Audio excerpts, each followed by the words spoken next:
kino tulina level mwe tubamanyidde nga tumanyi n'ebifo balina n'ebifo bibatagendamu nga balina n'emikulu gye batalina genda kukolako zi interview. Tuyinza okulowooza nti Abedi Bwanika takyali mu ggwanga naye nga gyali.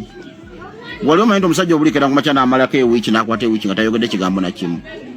Ekyo kye bayita akalulu. Era ekyo kye bayita Kyagulanyi. Munyagwanga yali atuula n'abasajja abaamalayo. Munyagwanga w'amaanyi.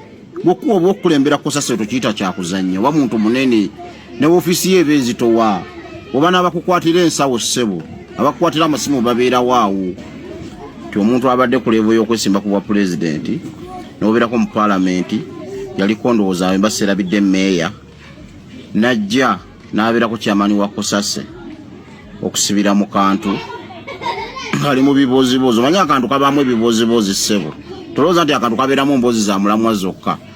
Emboozibozi ennyingi ezibeera mu kantu ako kati bw'okeetabamu ebiseera ebisinga ebitiibwa bikwata byonna n'osooka n'obivulunga wali mu ttaka n'olyoka ojja ne weetaba amazina g'enkima. Wuyo nasengenda okulaba mulengera kusanyuka TV pulogulaamu emwegezaamu ali mu giweereza. Atula ne Bashaloomu atula ne Bakasuku baluuswa babeera nabo nga bawaya bwe balandaga kati bye tubeeramu ebyaseno yakoze atya leero ate taaleesaaniza emboozi kati ze tulimu ziri byakyuka dda bye yalimu ebyamakulu yabivaamu dda kati talinaako waali yeesimbye ku bwa pulezidenti ebyavuddeyo mwabirabye. Kati basajja beemagaza bwemagaza nsibambi abadde awanda omuli wano nga tugenda akalulu kaakaggwa nga nsibambi buli mukutu wookeberako yaliko naye oba yalaze ludda musajja wattu bintu byaddugadde kabineti yagenza okusoma nga talinamu yadde ekifo ekibibibi. Naye bagamba nti okutambula n'omulangira tekikufuula mulangira. So n'olwekyo Mwami Kyagulanyi ne wagenza kufuna abantu bamuwalana nnyo. Bantu bangi bakunamizza alabisizza abantu bangi. Bantu bangi betulabye abaali ab'amaanyi wano nga tusobola kukwiza nti asobola okubeerawo nga talina kifo. Bakibuule omanyi amaanyi ge baalina bannantaba. Omanyi eryanyi lye baayogezanga kati essaawa n'ebifo tebalina. Byensi bwetu bwetambula ensi tebeemazangamu. Sheeka Muzaata Mukama Katonda amuwummuza ekisa omusajja nali mwagala nnyo. Yatunyumizawo sitole emu n'atugamba nti yagenda e Kenya n'asanga abasirikale abaali ab'amaanyi ennyo ku mulembe gwa Amini nga bookya gundi muwogo na kasooli. Ebintu bikyuka abadde ow'amaanyi n'ofuuka omutono kati nammwe mwenna abalowooza nti mulina obukulembeze olunaku lujja kukeerako ku makya nga muli bwe mutyo. Kyagulanyi akusiikasiika n'akusiikasiika n'amaani akusali naga nti gwe nkuggyeko engalo. Waliwo abasajja wano abaali bawanda omuliro nga tugenda mu kalulu ng'essaawa eno ne bw'omunoonye tokyasobola mulaba. Abantu baawunzika abamu beemagaza bwemagaza abamu basanga ku zi YouTube channel nga abamu bagudde eddalo boogera ebitakwatagana abamu abaali abantu ab'ebitiibwa nga bakeera mu office kati bakeera ku butebe genda mu kantu. Ani yali amanyi nti abasajja basobola okukeera ku makya nga naye afuuse blog alina kwogera boogezi ku bintu tijogera ku kino. Tulina level mwe tubamanyidde nga tumanyi n'ebifo balina n'ebifo bibatagendamu nga balina n'emikulu gye batalina genda kukolako zi interview. Tuyinza okulowooza nti Abedi Bwanika takyali mu ggwanga naye nga gyali. Wali omanyi nti omusajja obulikira ku makya n'amalako ewiiki n'akwata ewiiki nga tayogedde kigambo na kimu. Ekyo kye bayita akalulu. Era ekyo kye bayita Kyagulanyi. Munyagwanga yali atuula n'abasajja abaamalayo. Munyagwanga w'amaanyi. Bw'okuba oba okukulembera kusasa tokiyita kyakuzannya oba muntu munene ne woofiisi ye beezitowa oba n'abakukwatira ensawo ssebo abakukwatira amasimu babeera waawo.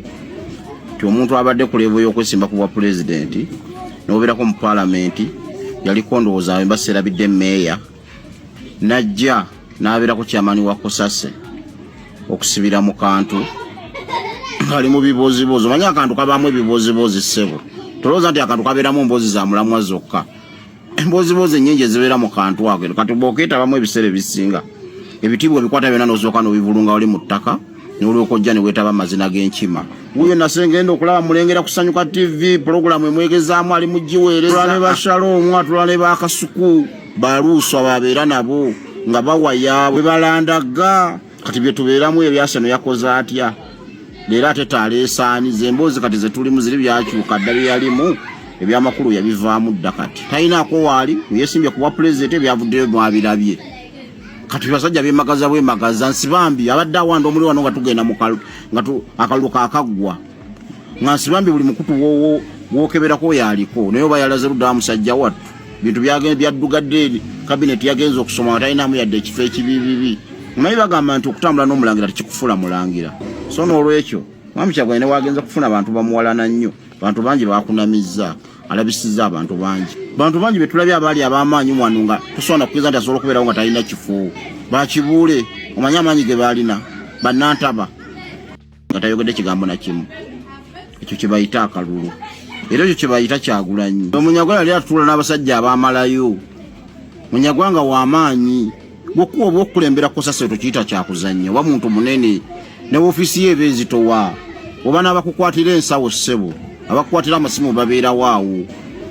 Ti omuntu abadde ku levo y'okwesimba ku bwa pulezidenti n'obeerako mu paalamenti yaliko ndowooza awe mbaserabidde meeya najja n'abeerako kyamaani wa Kosase okusibira mu kantu ali mu bibozibozi. Omanyi akantu kabaamu ebibozibozi ssebo tolowooza nti akantu kabeeramu mboozi za mulamwa zokka. Embozibozi ennyingi ezibeera mu kantu ako kati bw'okeetabamu ebiseera ebisinga ebitiibwa ebikwata byonna n'osooka n'obivulunga oli mu ttaka n'olyoka ojja ne weetaba amazina g'enkima.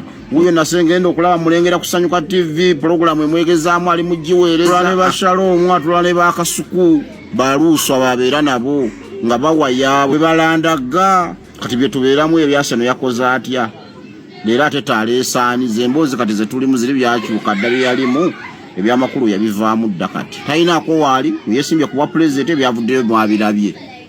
Kati basajja beemagaza bwemagaza nsibambi abadde awanda omuli wano nga tugenda akalulu kaakaggwa nga nsibambi buli mukutu wookeberako yaaliko naye oba yalaze ludda wa musajja wattu bintu byaddugadde eri kabineti yagenza okusoma nga talinamu yadde ekifo ekibibibi.